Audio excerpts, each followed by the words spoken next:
Faith is a gift that I have yet to receive. I thought we'd try something a little different for this week's bonus episode, and I'm not sure how it's going to go, so hopefully you'll be willing to bear with me. I'm someone who really likes to have my thoughts organized, to write them out and edit them to make sure that they are saying exactly what I want them to say in the clearest way possible. So deciding to do an entire episode on the fly, spontaneously, is pretty intimidating for me, and I'm not sure how it's going to go, so hopefully you'll be willing to bear with me. Since it's Saturday and we're drawing to the end of the week, I thought we could talk about whatever subject my thoughts had been circling around this week. And I've been thinking about memes. We like pithy words. It's part of human nature. We will repeat them if they're appropriately appealing. But we often don't stop to consider if they're true. Are we spreading something that is built on the solid foundation of truth? Or are we spreading an empty illusion that is actually destructive? Proverbs 26:23 says, "Like an earthen vessel overlaid with silver dross are burning lips and a wicked heart." As I was translating that verse, here's what the Hebrew words wound up indicating to me. Fervent lips that burn with zealous passion in the pursuit of a dysfunctional, malicious, corrupt, harmful, and destructive heart, the place where thoughts, emotions, inclinations, and conscience blend to form the will, is like a silver glaze that is still full of scum and hasn't been refined from its dross, overlaying a fragile and breakable clay pot. Meaning that passionate words are appealing, like silver. But whether they are actually valuable is determined by what is underneath their shiny package. If those passionate words promote bad decisions, then they are fragile trash, regardless of their appealing packaging. But in today's world, as long as the packaging sparkles, we don't tend to look deeper. And in fact, we pass it on. Faith is a gift that I have yet to receive. It's a relatable line. You know, I used to have the same problem with gratitude. I was open to feeling gratitude. But you know, it just never descended on me. One of the most pervasive lies in today's culture is the idea that the things that make your life worthwhile are things that either descend on you or don't. Most of you probably know that gratitude is not something that is going to descend on you. It is a practice. If you want the experience of gratitude in your life, which is a very positive experience, you have to cultivate it. It's a practice. The same is true of love and faith and anything else that makes your life meaningful.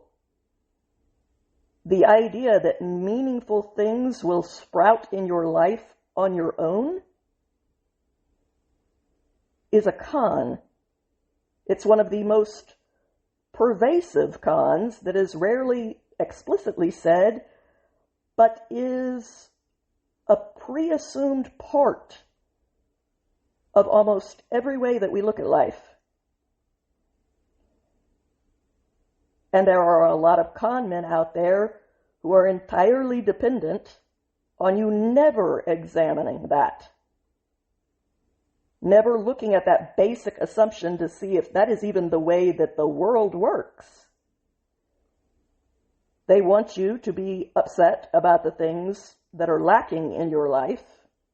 They want you to have the belief that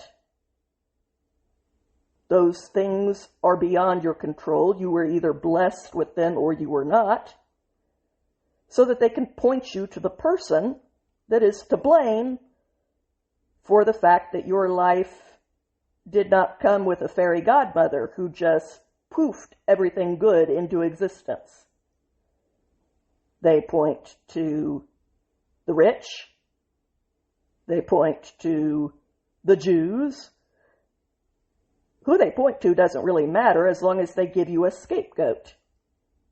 And you only need a scapegoat if you don't stop and look at the con itself.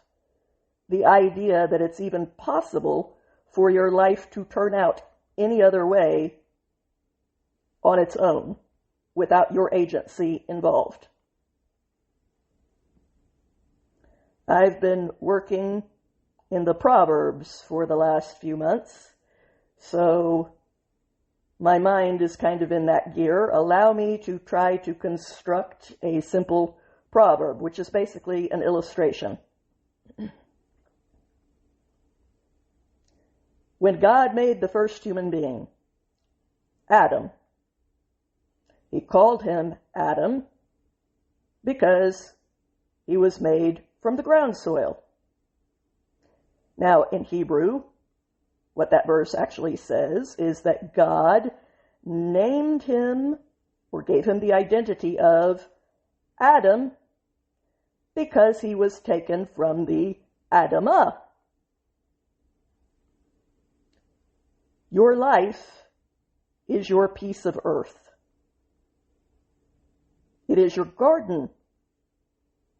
And ironically enough, the very first thing that God did with Adam was to give him a garden. To tend. Not to just exist in, but to tend. Your life is your piece of earth.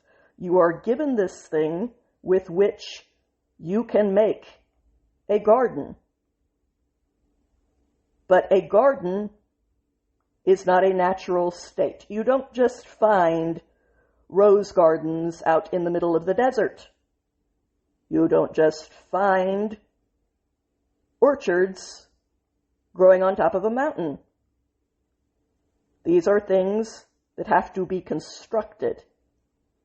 Life is a gift, but what you do with it is your choice. Gardens do not sprout by themselves. Weeds sprout by themselves. Thorns sprout by themselves. Weeds and thorns are the default. Gardens are not the default. They are not naturally occurring. The idea that your life is supposed to be natural is another lie. It is a lie that these con men use. It is a lie from the ultimate con man, Satan, the father of all lies. He wants you to believe that your life is supposed to burst into a garden magically all by itself as though that is the default. That is the way nature works. And the last thing he wants you to do is put down the screen and look at nature and realize, no, it doesn't. No garden has ever spontaneously grown by itself. Ever. Not once in history. That is not the way it works at all. A garden is a deliberate work. You are given your piece of earth to tend. You are given your life to create. Now, there's all kinds of gardens you can have. You can have a vegetable garden. You can have an orchard. You can have one of those English gardens with big shrubs that form mazes. You can have a rose garden. You can have a Zen garden. You can have whatever you want. But the first thing you have to do is realize that whatever it is you want, it's not going to spontaneously combust in front of you. Thorns are the default. Weeds are the default. A garden is not. If your life is going to be anything other than the crabgrass that just naturally comes up,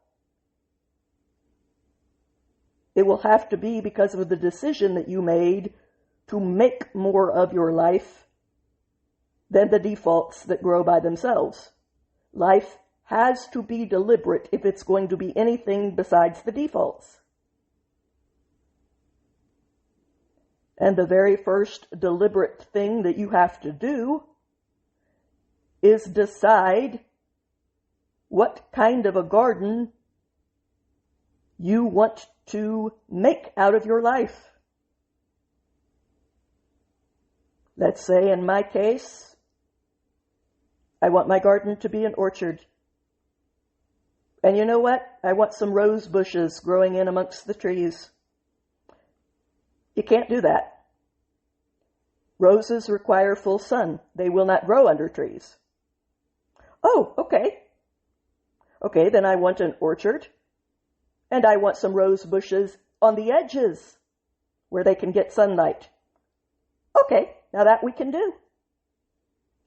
What kind of an orchard do you want? What specifically do you want to be growing in there? Well, I want some cherries, and I want some pears, and I want some apples, and a few tangelo trees. Okay, all of those things exist in this world. What kind of apples do you want? Do you want Granny Smith? Do you want Red Delicious? No, I want Honeycrisp. Okay, we can do Honeycrisp. What kind of cherries? You want sour pie cherries? You want Bings? I want Bings. What about the roses? What do you want? What kind of roses? I want some English roses, and a few tea roses, and some climbers. Okay, what kind of English roses? I want Guinevere's. What kind of tea roses? Fairest ones. What kind of climbers? Candylands. Okay, what are the climbers going to climb on? You get the idea. You have to decide what you want. I know right now I sound like Noah in The Notebook. Damn it, what do you want? But seriously, that is the question of life. That is the question that life is asking you. And if you can't answer it, no one else out there can help you with advice. Advice comes after you decide what you want. I can't tell you what you want. You have to stop and be deliberate about it, because, once again, the default is going to be thorns and crabgrass. So if you know that's not what you want, you have to decide what you want. And the con men out there exist like parasites off of telling you, look over there. That dude, he's got a frickin' rose garden. A rose garden, and look at you. The universe gave you crabgrass. He got all the luck. Well, no. Crabgrass is what everyone gets, including him, if you don't plant anything. If you don't decide. Crabgrass is the default. The rose garden is not the default. He didn't get that rose garden by taking anything away from you. You never decided that the rose garden was what you wanted. And you never built it. So once again, the first thing you have to do is decide, what do you want your life to be? Because it can be any of these different types of gardens. Resentment is a parasite that stops you from getting anything good out of life. Once you decide what you want, I talked about my fruit trees, talked about my roses. Okay, now what? Now you have to get them, which means sacrifice. I have to give up money that I could use on other things in order to buy the fruit trees and the roses. Sacrifice is built into life. I also need to have some knowledge about what I'm doing. Do these fruit trees need to be cross-pollinated? Do certain ones need to be planted next to each other? Do they have different fertilizer requirements, etc.? It requires some knowledge and planning. All of this being deliberate. It is deliberate action stacked on top of deliberate action. And then you get to deliberate work. You have to plant the trees and the rose bushes. You have to fertilize them. You have to water them. You have to make sure that they are getting everything that they need for nutrition and light and all of the things that will make them grow. And you have to realize it's going to be a few years before you get any fruit. Saplings don't produce fruit. They have to be there for a little bit of time. And then if you haven't planned well, if they need to be cross-pollinated and you didn't think that through, well, now you're going to have to go back and course correct. I think you get the gist of my metaphor here. But how does it apply to these memes that we spread around that stand in our way? What kind of person do you want to be?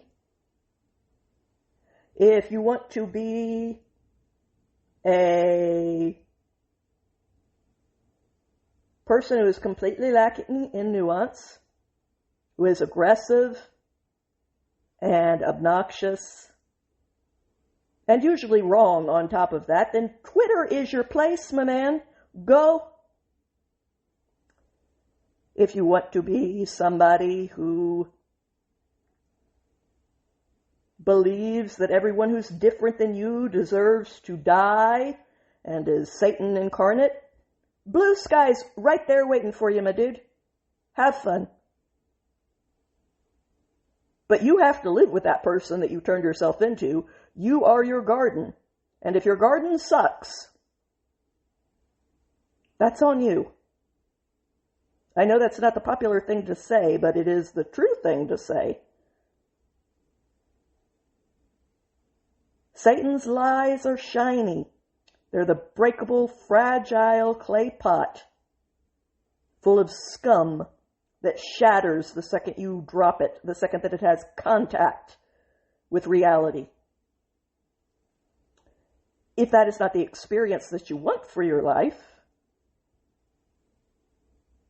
living in trash, having the ground shatter under you at all times, okay, you don't have to have that experience in your life, but that means that you have to be more discerning than just accepting everything that's shiny and dangled in front of you.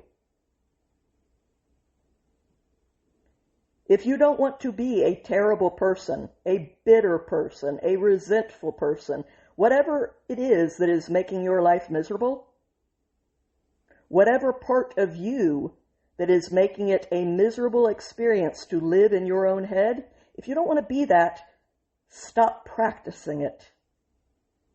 You are what you practice. And you wind up practicing certain things based on the company that you keep.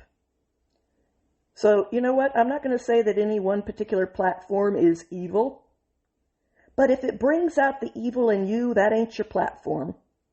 Get off of it.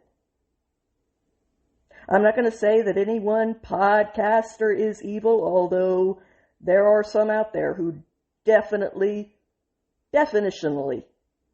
qualify as that based off of the fact that they are modeling actually Satan's behavior as outlined in Scripture. I don't need to name names in this particular episode to make the point that whether the podcaster that you're listening to is one of those people, or whether they are actually a good person, but they bring out the worst in you. They make you angry by the time you're done listening to them. You hate the world. And you were going to go out and hang out with your friends, but now you just don't feel like it. Or you're just low-level anxious. Just low-level anxiety now that you're done watching them. Then even if they're not one of the bad people that are modeling Satan's behavior, they're bad for you. Consider them a peanut allergy. There's nothing wrong with peanuts. Peanuts are wonderful. Unless you are allergic to them, in which case you need to be very careful about peanuts. Your life is your garden. Your life is yours to make of it whatever you want to. You get to choose the ingredients. This pervasive lie that you are stuck with the ingredients that you have, you can't get rid of any of them, and you can't add any that you want, is a lie from the pit of hell. And it's got a purpose behind it. It wants you to stay miserable so that you will be resentful of the lot you were dealt in life, which is how you view things if you think they can't be changed. And if you're resentful of the lot that you were dealt while someone else seems to have been dealt a better hand, then that resentment can be harnessed to give bad actors power. That is not how life works. Gardens don't spring up by themselves. The ingredients that your life is made out of, anxiety, resentment, hatred, narrow-mindedness, judgmental labels, whatever it is, you are choosing to cultivate that in yourself. And if it's making you miserable, you can rip that plant up, toss it away, and get rid of it. And likewise, if there are certain things that you want in your life, love, you want to be a more loving person. Gratitude, you want to be able to look out in the world, not and ignore the problems, it's not an either or, but when you see the problems, you also want to be able to see the good, to balance your perspective out, and experience some gratitude for the things that are right. Then you have to cultivate that. You have to choose it. You have to say, that's what I want in my garden, and I'm going to sacrifice to get it, and then I'm going to put in the work to make it grow and take root there. Same thing with faith. If you've developed certain aspects of your life, physical, let's say, you've developed a healthy eating habit, you've gotten rid of the processed foods, you feel better, you go to the gym, you're pretty healthy and your life has improved from that. And okay, so you move on to emotional improvement, to therapy and whatever it may be. And you've done that, and that's added a dimension to your life.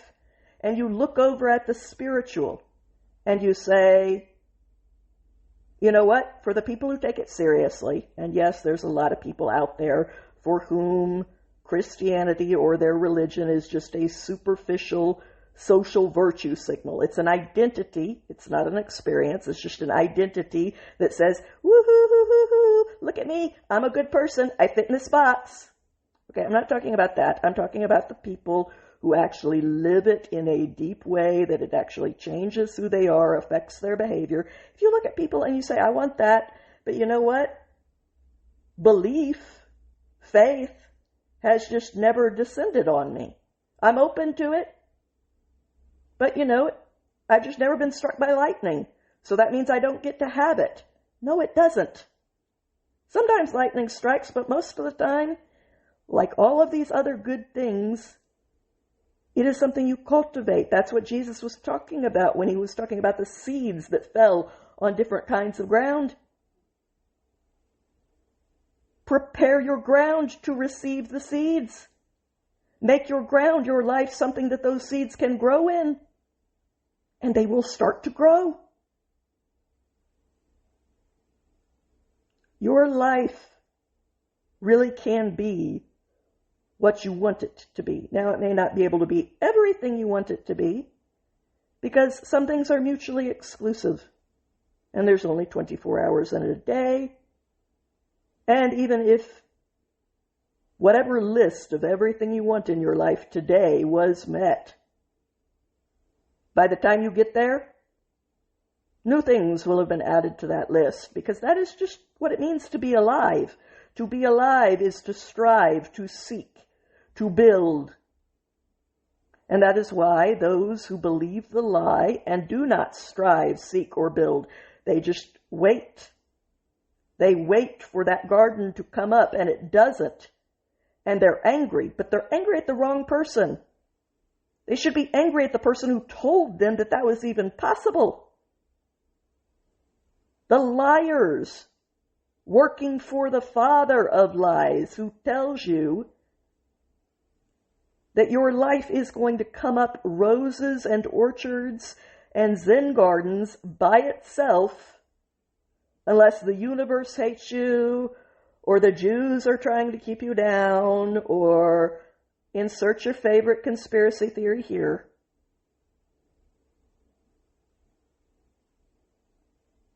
Turn off the computer with the sick people and look out in the world and give me one example, one, where that has ever happened, where a garden, other than the Garden of Eden before the fall, sprouted by itself. And even that doesn't really count, because technically God created that garden, so it still didn't come about by itself.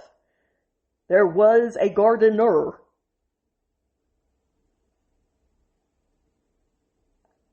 This may not be the biggest lie in our culture. And it's one that is rarely explicitly said, but like I said, it has permeated every thought we have. We believe that our life is whatever cards we were dealt. You're supposed to play the game. Yeah, you're dealt some cards.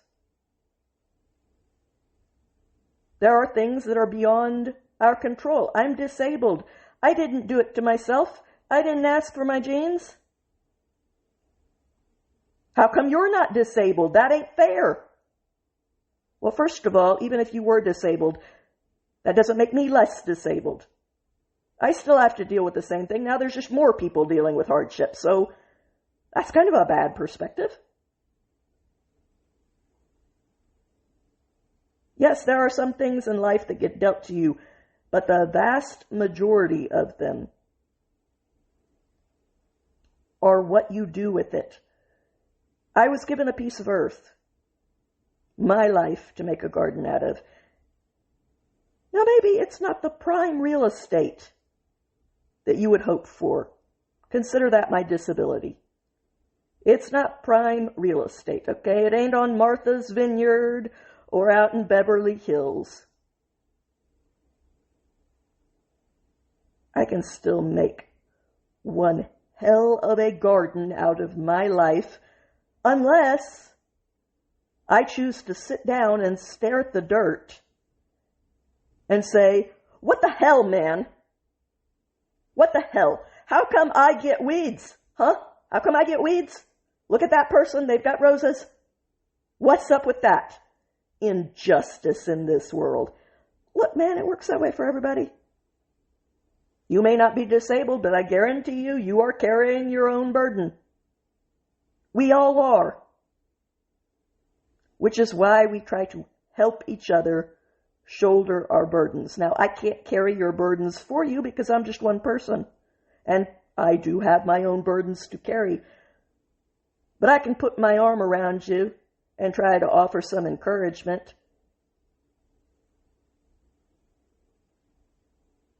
And it's not a coincidence that the same con men who want you to be resentful, who don't want you to make out of your life what you want it to be, are the same ones destroying that as well. Who are saying, hate that person, instead of putting an arm around them. Judge that person. They're Hitler. They're a fascist. They're... Insert your favorite thing here. If you're on the left, okay, they're Hitler, they're a fascist, they're whatever your favorite terms are. If you're on the right, okay, they're a blue-haired leftist, libtard, insert whatever.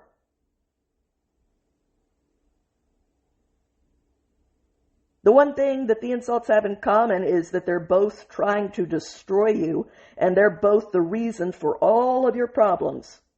Now, look. None of us live in a vacuum. So yeah, we are affected by each other's decisions.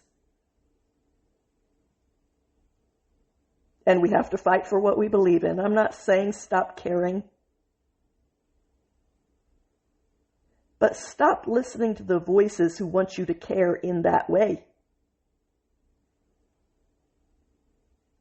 Who want you to care by hating. To care by being afraid. To care by being anxious until you can't stand yourself. To care by committing violence against people.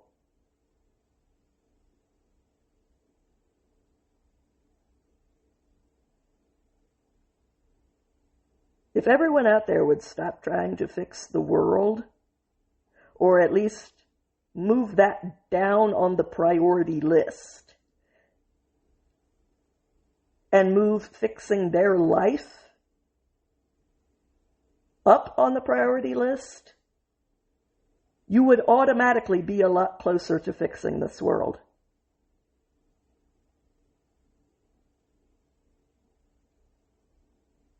God has given you your own piece of earth, your own Adamah. He has told you, tend a garden. Make something.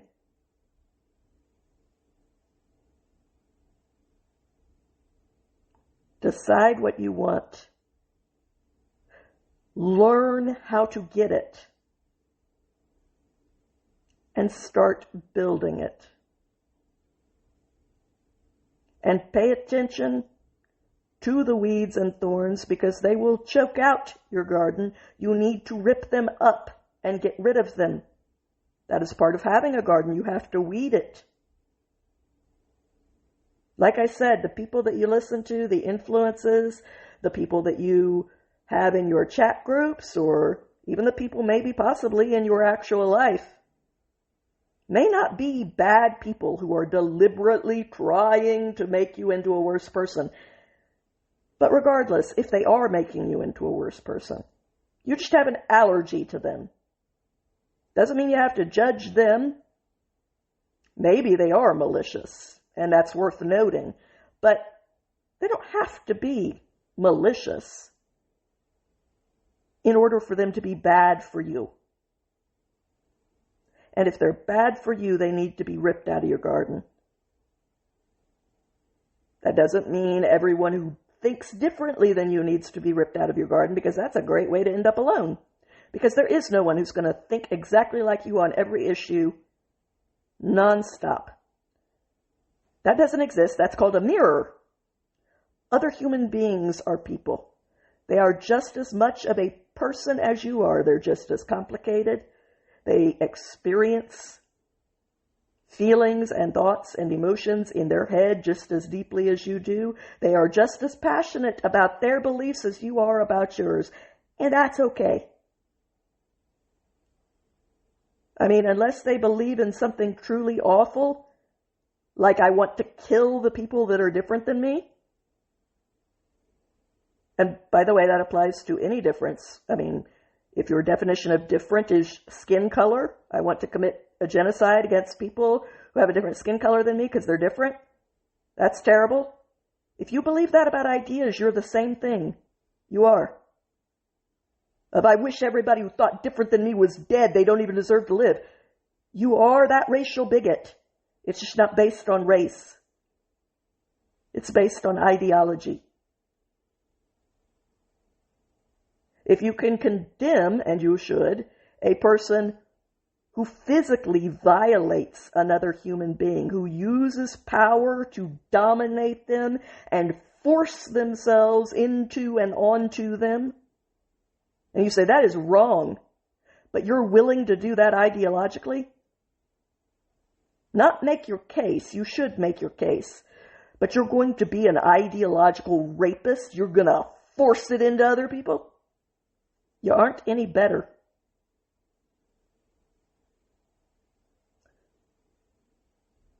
You choose what your life is.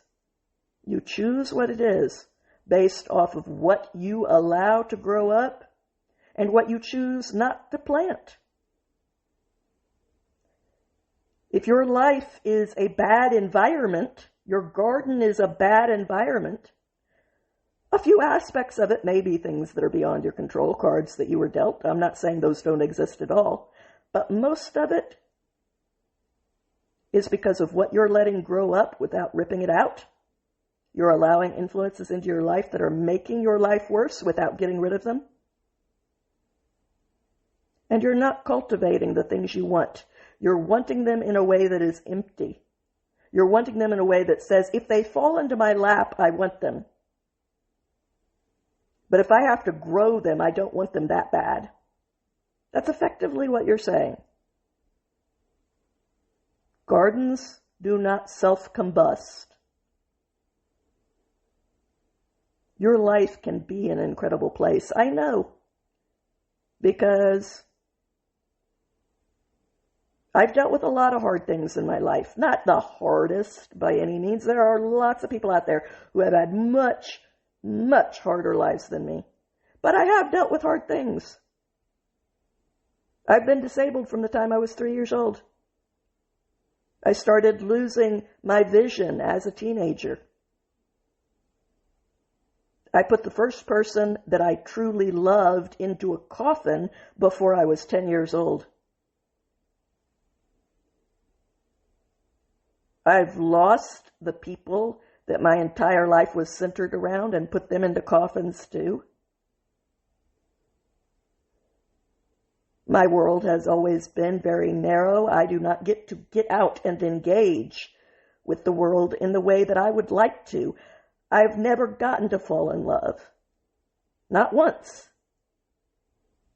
Didn't get to have children, even though that's what I wanted out of my life more than anything else.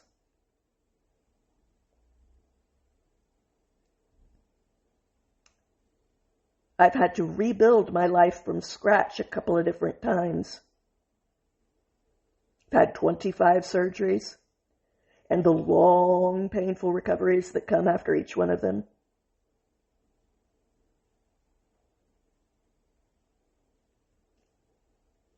But I live my life with more joy these days, not always. There were decades end to end where 24/7, 365, there was no light and no light at the end of the tunnel either. Pure existence in the darkness, waiting for the release of death. And like I said, there's people out there that have it way, way worse than me. My point is not, let's compare victimhood. My point is that even with legitimate pain, legitimate barriers, legitimate loss, I am being completely honest with you when I say that every day of my life, while it may have things in it that are difficult, may struggle to get into just simple objects, food packaging, and get frustrated. I live with a certain level of physical pain every day I don't know what it's like to not be in pain. I never have.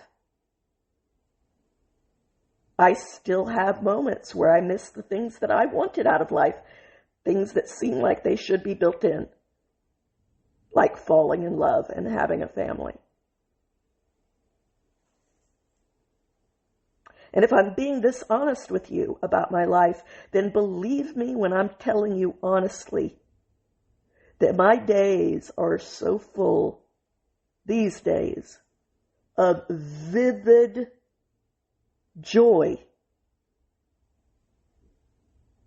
sensory joy, and aliveness, vitality. Everything that the Hebrew word hayim encompasses. That despite some of the blocks that I've had to build around and figure out how to incorporate into my garden because they weren't going anywhere, I've still made something beautiful. Something beautiful. To me. And I'm the only one who has to live it, so that's the standard of measurement. Do the same thing with your life. You only get one. You only get one. And you should fill it with the people who make it worth living. You know, average person lives 80 years, 4,000 weeks. You get to be here for 4,000 weeks. I'm not going to be here for 4,000 weeks. People who live with chronic inflammation don't make it to 4,000 weeks. But life is not about the amount of days that you live. It is about the amount of life that is in your days. And by that standard of measurement, I am going to be a freaking Guinness World Record holder. In my little, narrow, imperfect life. That's not settling. That's building. The idea that if you don't just wait for your garden to poof itself into perfection, that you've settled, once again, these pervasive lies are destroying your life.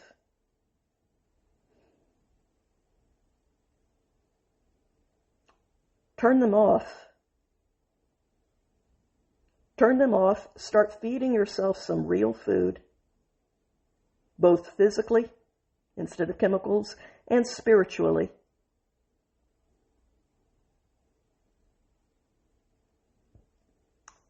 Build into your life the things you want it to consist of, whatever that be.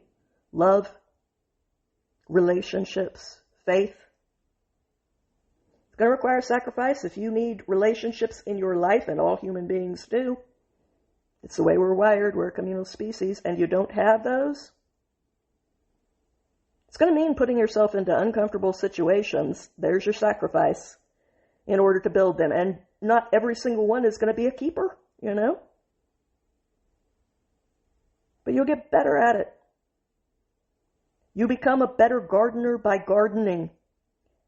Pick up a shovel and start tending your Adamah.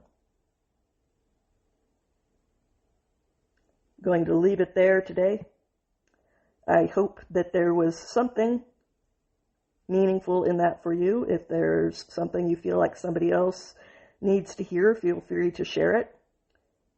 Otherwise, please click the like and follow button, just because that is what makes these things successful, and I'm trying to build a podcast here. But either way, the main thing is this is my way of contributing to the world, however minor it may be. There may have been nothing in there that meant anything to you. That's okay. There may have been something in there that meant something to you, and that's meaningful to me. So, I hope you choose to start building, because that's the only thing that's going to make your life anywhere close to what you want it to be. It's not going to happen by itself. That's not how the laws of physics or nature or anything else work. And if you have one takeaway from today, please take away that you need to start examining the shiny lies. The memes that are pithy, and they come from pithy con men, but they contain the very sewage of hell if you apply them to your life and you let them infect your thinking and start spreading rot through the way that you look at the world. They anesthetize you, and they destroy what you were meant to be. So as much as we all like a good pithy meme, every time you hear one, you need to stop, however much you may like it, and say, does that hold up? Is that true?